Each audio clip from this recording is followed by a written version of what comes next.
Une intelligence artificielle capable de surveiller notre planète depuis l'espace, d'interpréter les images et de prendre des décisions stratégiques, selon eux, sans aucune intervention humaine. C'est ce que la Chine vient d'annoncer avec un projet visant à automatiser complètement la surveillance mondiale par satellite grâce à l'intelligence artificielle. Aujourd'hui, nous allons analyser le fonctionnement technique et les débats éthiques derrière cette nouvelle architecture d'intelligence artificielle spatiale. Nous verrons aussi que la Chine et les États-Unis progressent dans la transformation de la poussière lunaire en matériaux de construction.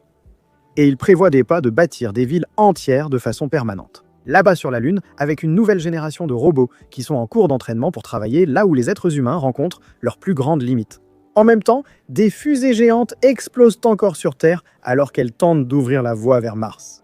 Des micro-robots sont conçus pour accéder aux corps humains et aider la médecine à opérer à des millions de kilomètres de la Terre, si possible. Voyons tout ça.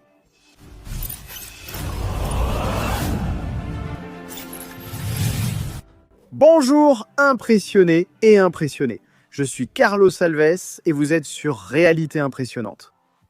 À quoi ressemblerait le monde si les satellites non seulement observaient notre planète, comme ils le font déjà, mais interprétaient aussi ce qu'ils voient, prenaient des décisions et définissaient les priorités. Sans avoir besoin d'attendre nos commandes, des commandes humaines, la surveillance spatiale a toujours fonctionné comme un immense réseau d'yeux répartis sur l'orbite terrestre. La Chine souhaite désormais rendre ses yeux beaucoup plus sophistiqués, un cerveau artificiel dans l'espace.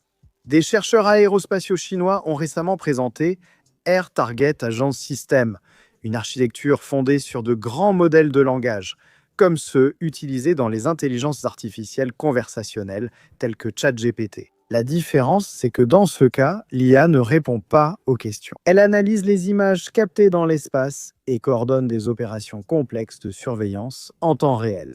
Les développeurs eux-mêmes décrivent le système comme une combinaison entre un cerveau central et une armée d'outils spécialisés. Au lieu de dépendre uniquement des algorithmes conventionnels de reconnaissance d'images, le modèle principal agit comme un coordinateur intelligent, distribuant les tâches aux agents secondaires, qui sont capables d'analyser différents types de données simultanément. Et cela change complètement la vitesse de prise de décision. Traditionnellement, les images satellites devaient passer par plusieurs étapes d'intervention, d'interception, avant qu'une conclusion puisse être tirée. D'abord, la capture, ensuite le traitement, puis l'analyse humaine, et enfin la prise de décision. Ce nouveau système vise à raccourcir drastiquement ce processus. L'intelligence artificielle interprète le contexte de la scène, identifie des schémas, priorise les informations et peut même réorganiser ses propres stratégies face à des situations inattendues. Lors des tests publiés par les chercheurs, le système a démontré sa capacité à gérer les défaillances opérationnelles, ainsi qu'à réorganiser les tâches et à poursuivre sa mission sans intervention humaine directe. En pratique, cela signifie une surveillance plus rapide, plus continue et potentiellement beaucoup plus efficace. Mais c'est précisément là qu'émerge un débat mondial de plus en plus intense. À mesure que l'intelligence artificielle assume ses fonctions stratégiques, l'inquiétude grandit également quant à la limite de l'autonomie que l'on doit accorder à une intelligence artificielle. Ces dernières années, des spécialistes de la défense, de l'éthique et de la technologie ont averti que les systèmes automatisés cessent d'être de simples outils de soutien pour devenir des éléments centraux dans la chaîne de prise de décision. Selon des informations liées à l'Académie chinoise des sciences, les prochaines étapes consistent à étendre les tests et à valider la technologie dans des scénarios beaucoup plus complexes et à plus grande échelle. L'objectif est d'augmenter encore la capacité opérationnelle du système de surveillance, réduisant ainsi la dépendance aux opérateurs humains. Cela nous confronte à une question dépassant largement la technologie, mes amis. Nous entrons dans une ère où les satellites non seulement observent notre planète, mais commencent à interpréter les événements, à définir les priorités et à agir comme des extensions d'intelligence artificielle réparties dans l'espace. Nous savons que ces machines peuvent déjà nous voir depuis l'orbite terrestre. Mais encore, quel pouvoir sommes-nous prêts à confier à des systèmes capables d'apprendre à observer notre monde par eux-mêmes ? Mes amis, lorsque les yeux artificiels là-haut dans l'espace acquièrent un cerveau artificiel, la surveillance cesse d'être une simple observation et devient désormais une compréhension. Cela pourrait être l'une des plus grandes transformations de l'époque de l'intelligence artificielle. Et alors, à votre avis, les systèmes autonomes de surveillance spatiale rendent-ils le monde plus sûr ou bien plus imprévisible et potentiellement aussi plus dangereux ? Quand il s'agit de gouvernement, mes amis, eh bien, je vais vous laisser répondre à cette question, d'accord? Pendant que vous ouvrez la section des commentaires et laissez votre réponse, nous allons maintenant voir ce que la Chine et les États-Unis préparent là-bas sur la Lune. Allons voir. Comment sera bâtie la première ville humaine sur notre satellite naturel? Beaucoup d'entre nous imaginent déjà des fusées transportant des tonnes d'acier, de béton et d'équipements depuis la Terre pour pouvoir créer ces bases permanentes en dehors de notre planète. Mais il y a un problème assez simple, disons-le ainsi. Chaque kilo envoyé dans l'espace coûte une fortune, et plus la mission est lointaine, plus cette stratégie devient irréalisable. C'est pourquoi des scientifiques du monde entier poursuivent une idée fascinante: construire en utilisant les ressources trouvées sur place, comme sur la Lune par exemple. Et la Chine vient de faire un pas très important dans cette direction. Les chercheurs du pays ont envoyé dans l'espace des échantillons expérimentaux de fibres produites à partir du sol lunaire. L'objectif est de tester le comportement de ce matériau exposé directement aux conditions extrêmes de l'espace, comme le rayonnement, les fortes variations de température et le vide quasi absolu. La fabrication débute par la surchauffe du régolithe lunaire, cette poussière et ces fragments couvrant la Lune. Lorsque ce matériau est chauffé jusqu'à fondre complètement, il se transforme en petites gouttelettes liquides. Ces gouttes passent ensuite par un processus d'étirement et de rotation à grande vitesse, similaire au principe utilisé pour fabriquer de la barbe à papa. La différence, c'est qu'au lieu de sucre, nous parlons ici de roches lunaires fondues. Le résultat, ce sont des fibres ultra fines, continues et extrêmement résistantes, avec une épaisseur comparable à celle d'un cheveu humain. Le plus impressionnant est que les premiers tests ont utilisé seulement un demi-gramme de matériaux lunaires de la mission Chang'e 5. Même avec une quantité aussi petite, les chercheurs ont réussi à produire une fibre continue d'environ 3 mètres de long. Et cela ouvre d'énormes perspectives. Ces fibres peuvent être tissées pour créer des structures flexibles, telles que tentes et modules habitables, ou intégrées au béton lunaire. Dans ce scénario, elles fonctionneraient comme les barres d'acier utilisées ici sur Terre dans les constructions. De cette façon, elles renforceraient les murs, les plateformes et les futures installations permanentes. Le choix de cette voie n'est pas aléatoire. Le sol lunaire possède des caractéristiques minérales similaires à certains basaltes volcaniques que l'on trouve ici sur Terre, des matériaux déjà connus pour leur résistance mécanique lorsqu'ils sont transformés en fibres. En pratique, nous commençons à apprendre comment transformer la poussière lunaire en infrastructure. Cela pourrait être l'un des changements les plus importants pour l'avenir de l'exploration spatiale. Lorsqu'une civilisation apprend à construire avec les ressources de son environnement, elle cesse d'être visiteuse et cherche à devenir habitante. Le plus important, c'est que ces fibres représentent bien plus qu'un nouveau matériau de construction. Elles symbolisent la transition de l'humanité, passant d'une espèce qui ne fait que visiter d'autres mondes, ou qui souhaite simplement les visiter, à une espèce qui serait capable d'y vivre. Nous discutons souvent ici de systèmes intelligents et de meilleurs outils. J'ai donc aussi cherché une manière plus intelligente d'investir. Car honnêtement, beaucoup investissent encore en tentant de deviner la direction du marché. En fait, des études montrent que 66% des investisseurs regrettent au moins une décision d'investissement. Et il est facile de comprendre pourquoi. Sur le marché boursier, on vous pousse constamment à acheter, vendre, attendre ou réagir. C'est pourquoi je voulais quelque chose de différent, quelque chose qui ne m'obligeait pas à surveiller le marché toute la journée. Et c'est à ce moment-là que j'ai découvert Mintos avec Mintos. Plutôt que de prédire la performance d'une action, je peux investir dans des prêts et percevoir des intérêts avec un rendement fixé à l'avance et des paiements parfois quotidiens. Ce que j'aime aussi, c'est à quel point c'est flexible. Je peux filtrer par rendement, risque, horizon temporel, pays et devise. Et si je veux que ce soit encore plus automatisé, Mintos propose également des portefeuilles automatisés. Et en ce qui concerne les rendements, la moyenne sur les prêts est d'environ 11%. Et ça, mes amis, c'est un très bon rendement, surtout pour des revenus passifs. Mintos est en activité depuis 2014, compte plus de 600 000 utilisateurs et est réglementé dans l'UE sous MiFID. Et en ce moment, vous pouvez obtenir un bonus allant jusqu'à 350 € lorsque vous investissez 500 € ou plus. Il vous suffit d'utiliser le lien ci-dessous ou de scanner le code QR affiché à l'écran. Des rendements stables, pas de surprise et en plus, un bonus. Ne ratez pas cette opportunité et bonne chance. Les États-Unis ne veulent plus payer un loyer dans des installations chinoises. Voyons ce qu'ils préparent là-bas.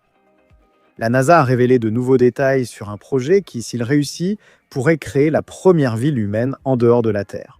Le pôle lunaire est jugé stratégique pour ces zones toujours éclairées par le soleil et ses possibles réserves de glace d'eau dans des cratères ombragés. C'est précisément là que l'Agence spatiale américaine prévoit d'établir une présence continue au cours des prochaines décennies. Mais survivre sur la Lune est loin d'être simple. Nous parlons d'un environnement où les températures dépassent 120 degrés au Soleil et chutent à plus de 200 degrés sous zéro dans les zones toujours dans l'obscurité. Il n'y a ni atmosphère respirable, ni protection contre les radiations cosmiques, ni ressources facilement accessibles. C'est pourquoi, avant que les astronautes puissent s'installer pour de longues périodes, une immense infrastructure doit être construite. D'après la NASA, l'installation lunaire pourrait s'étendre dans les prochaines années sur une superficie similaire à celle d'une grande ville terrestre. L'objectif ne se limite pas à la recherche scientifique. La Lune sera utilisée comme laboratoire de survie pour préparer la prochaine grande étape de l'exploration spatiale, Mars. La Lune ne serait qu'une simple étape, un tremplin pour y arriver. Cependant, avant que les humains n'arrivent en masse là-bas dans le Nord, sur notre satellite naturel, nous enverrons les machines. Dès les prochaines années, des missions robotiques achemineront équipements, véhicules autonomes, instruments scientifiques et systèmes de survie sur la Lune. Les entreprises privées joueront un rôle fondamental dans ce processus. Blue Origin, fondé par Jeff Bezos par exemple, développe des modules d'atterrissage capables de transporter des charges lourdes jusqu'à la Lune. D'autres entreprises comme SpaceX participeront également au transport d'équipements, de véhicules d'exploration et de l'infrastructure nécessaire aux futures opérations humaines. Tout cela prépare le terrain pour la mission Artemis 3, qui est prévue pour ramener des astronautes humains à la surface de la Lune pour la première fois depuis 1972. Mais il existe une énorme différence entre cette nouvelle génération de missions et l'ancien programme Apollo. Les astronautes ne vont pas seulement visiter la Lune, ils vont commencer à l'occuper. Pour la première fois, notre espèce commence à envisager sérieusement d'étendre notre présence vers un autre monde, vers d'autres frontières. Et si ce plan fonctionne, les générations futures pourront considérer les années 2030 comme le moment où l'humanité a cessé d'être une civilisation exclusivement terrestre pour devenir officiellement une espèce multiplanétaire. Mais avant de coloniser la Lune, nous devons résoudre des problèmes comme celui-ci que nous allons voir maintenant. Il se passe des choses sérieuses. L'image qui reste généralement en mémoire quand on parle d'exploration spatiale est toujours la même. Une fusée traversant le ciel, des moteurs rugissants et une machine gigantesque quittant la Terre. Mais la réalité de la course à l'espace est bien différente, mes amis. Avant chaque lancement historique, il y a des milliers de tests silencieux. Et parfois, certains d'entre eux se terminent par une énorme boule de feu. C'est exactement ce qui est arrivé au New Glenn, la fusée de nouvelle génération de Blue Origin de Jeff Bezos. Lors d'un test au sol en Floride, le gigantesque vaisseau a subi une défaillance causant une explosion impressionnante alors qu'il était encore sur la plateforme. Personne n'a été blessé ici, mais l'incident a attiré l'attention de toute l'industrie spatiale, car le New Glenn n'est pas une fusée ordinaire. Avec près de 100 mètres de hauteur, il représente l'un des principaux paris des États-Unis pour le transport de charges lourdes, de satellites et pour les futures missions liées au retour de l'humanité sur la Lune. Le test terminé par une explosion était une procédure assez courante en développement aérospatial. Appelé test statique, il fixe la fusée à la plateforme pendant l'allumage des moteurs pour vérifier le comportement du système en conditions réelles. En théorie, c'est à ce moment que les problèmes doivent surgir. Et ils ont surgi, on l'a bien vu, non ? Bien que les causes soient encore à l'étude, la défaillance a interrompu la préparation des prochains vols du programme et oblige les ingénieurs de Blue Origin à analyser une grande quantité de données avant d'autoriser de nouvelles opérations. Ce qui est curieux, c'est que, pour ceux qui travaillent avec des fusées, des accidents comme celui-ci ne sont pas seulement considérés comme des défaites. Ils font aussi partie du processus d'apprentissage. SpaceX elle-même a connu de nombreuses explosions avant de faire du Falcon 9 l'un des véhicules les plus fiables de l'histoire. Le développement de fusées réutilisables exige que les ingénieurs poussent d'énormes machines à leurs limites. Cela permet de révéler des défaillances qui n'apparaissent que sous pression. Le New Glenn a été conçu pour fonctionner à cette limite. Son but est de rivaliser avec les plus grands lanceurs mondiaux en transportant des charges plus lourdes vers l'orbite terrestre et, à terme, de participer à la création d'infrastructures pour de futures missions lunaires de prolongée. Ainsi, malgré les images impressionnantes de l'explosion, le plus important n'est peut-être pas le feu, mais la quantité d'informations recueillies par les ingénieurs. Je parle depuis un moment d'envoyer des robots humanoïdes dans l'espace, non ? Cette idée est désormais prise très au sérieux, semble-t-il. Cela nous mène au prochain sujet de cet épisode. Allons-y, continuons maintenant. Il existe une question très intéressante qui accompagne la robotique depuis plusieurs décennies. Si nous construisons des machines pour l'avenir, pourquoi doivent-elles nous ressembler? Pourquoi voulons-nous rendre les robots si proches des humains? La réponse à cette question a commencé à apparaître plus clairement lors du Human Summit 2026 qui s'est tenu à Tokyo. Pendant 2 jours, des entreprises parmi les plus avancées ont présenté leurs robots capables d'effectuer des tâches nécessitant une précision différente. En plus de la coordination et de l'endurance qui, jusqu'à récemment, étaient considérées comme exclusives aux êtres humains. Ce qui est intéressant, c'est que beaucoup de ces projets ne sont plus conçus uniquement pour la Terre. Ils sont conçus pour agir là où nos limites humaines sont les plus grandes, l'espace. Pour que cela fonctionne, une compétence essentielle doit d'abord être maîtrisée. La manipulation précise des objets, c'est là que Tokyo a attiré l'attention mondiale. Parmi les démonstrations marquantes, une nouvelle génération de mains robotiques réalisait des mouvements très délicats. Lors de l'une des présentations, le robot a réussi à accomplir une tâche qui exige une coordination fine, même pour nous, les êtres humains. Passer un fil dans le chat d'une aiguille. Même moi, j'ai du mal à faire ça. Lors d'une autre démonstration, les robots ont manipulé de minuscules composants avec une précision millimétrique sans endommager les pièces. Oui, on s'est déjà habitué et cela peut sembler simple quand on voit ces robots faire ça. Mais ce type de compétence est exactement ce qui sera nécessaire pour assembler des structures dans l'espace, effectuer des réparations sur des satellites ou construire de futures installations en utilisant les matériaux extraits directement de la surface où nous serons. Les robots présentés à Tokyo n'apprennent pas seulement à remplacer les humains dans certaines tâches, ils sont préparés à opérer dans des endroits où nous, les êtres humains, avons beaucoup de mal à survivre. Pour nous, c'est presque impossible, n'est-ce pas? Des usines intelligentes aux futures villes lunaires, nous assistons maintenant à la naissance de machines conçues, non pas pour copier les limites du corps humain, mais bien pour nous dépasser. Et là-bas, aux États-Unis, on y travaille aussi beaucoup, d'accord? Coïncidence ou pas, cela a un lien avec la Coupe du Monde, tu sais, qui sera organisée où? Là-bas aussi. Allons voir maintenant. Il y a quelque chose de curieux à propos du football, notre cher football. Du moins pour moi, n'est-ce pas? Parce que je joue vraiment très bien, hein? Pour nous, les êtres humains, maîtriser un ballon semble naturel. Mais derrière chaque passe, chaque changement de direction et chaque tir, il y a une séquence extrêmement complexe de calculs que le cerveau humain effectue sans qu'on s'en rende compte. L'équilibre, la force, la coordination, la prévision des mouvements et l'adaptation se produisent en une fraction de seconde. Et c'est justement pour cette raison que le football est devenu l'un des nouveaux terrains d'entraînement pour cette intelligence physique chez les machines. En mai 2026, Boston Dynamics a présenté de nouvelles expériences impliquant Atlas, son robot humanoïde le plus avancé. L'objectif n'était pas d'en faire un joueur professionnel, du moins pas pour l'instant, mais de lui apprendre quelque chose de bien plus important. La capacité d'observer des mouvements humains complexes, puis de les reproduire de manière adaptative ici, dans notre monde réel. Cela peut sembler une simple curiosité technologique, mais ce qui se développe là-bas dépasse largement le sport, vous voyez? Comme nous l'avons vu, les agences spatiales privées envisagent de lancer bientôt les premières infrastructures permanentes hors de la Terre. La Lune n'est plus seulement une destination d'exploration, elle devient un chantier potentiel. Dans cet environnement hostile, avec faible gravité, températures extrêmes et radiation constante, la plupart des travaux lourds seront réalisés par des robots. Le problème, c'est que transporter des matériaux, assembler des structures ou manipuler des équipements dans un environnement aussi différent demande bien plus que de la force. Cela exige de l'adaptation. Un simple déplacement de poids peut déterminer si une machine reste stable ou si elle perd l'équilibre. Un objet apparemment léger pour nous peut se comporter de façon imprévisible lorsqu'il est transporté sur des terrains irréguliers. C'est précisément ce genre de défi que des systèmes comme Atlas apprennent à résoudre. Lors des tests présentés par Boston Dynamics, le robot a analysé les mouvements humains et a reproduit les schémas complexes de déplacement corporel. L'accent portait moins sur le ballon que sur la réaction du corps aux changements brusques de direction, à la répartition du poids et au contrôle précis du mouvement. Et la véritable histoire derrière ces avancées-là, mes amis, derrière ces tests, je crois qu'en réalité elle est bien différente, qu'il s'agit d'autre chose. Le football n'est qu'un outil, l'objectif final est bien plus grand. Parce que cette intelligence physique qui contrôle un ballon pourra, dans quelques décennies peut-être, n'est-ce pas, participer à l'édification de structures lunaires, réparer des satellites ou bâtir les premières de base permanentes de l'humanité au-delà de la Terre, pourquoi pas.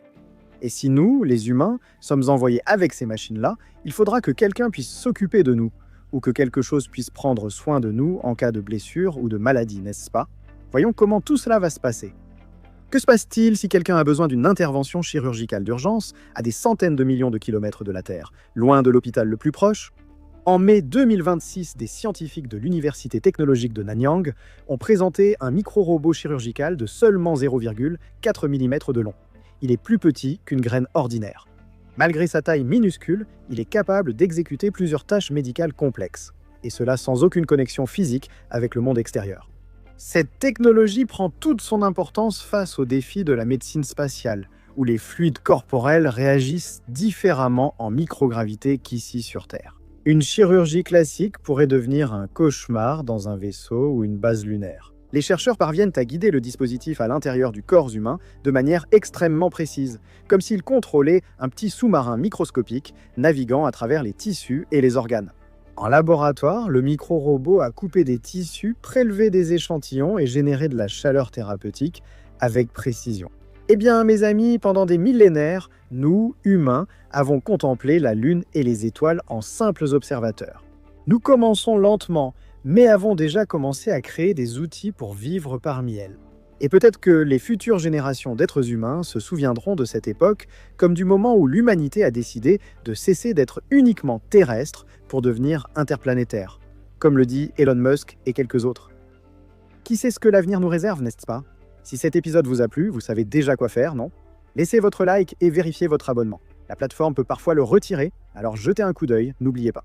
Sur votre écran, il y a 2 nouvelles suggestions, une ici et une autre là. Il suffit de cliquer sur l'une d'elles et on se retrouve dans la prochaine vidéo. Merci beaucoup de m'avoir accompagné jusqu'ici, d'accord ? Il suffit de cliquer et on se retrouve là-bas. Merci et au revoir. À tout de suite, je te retrouve là-bas.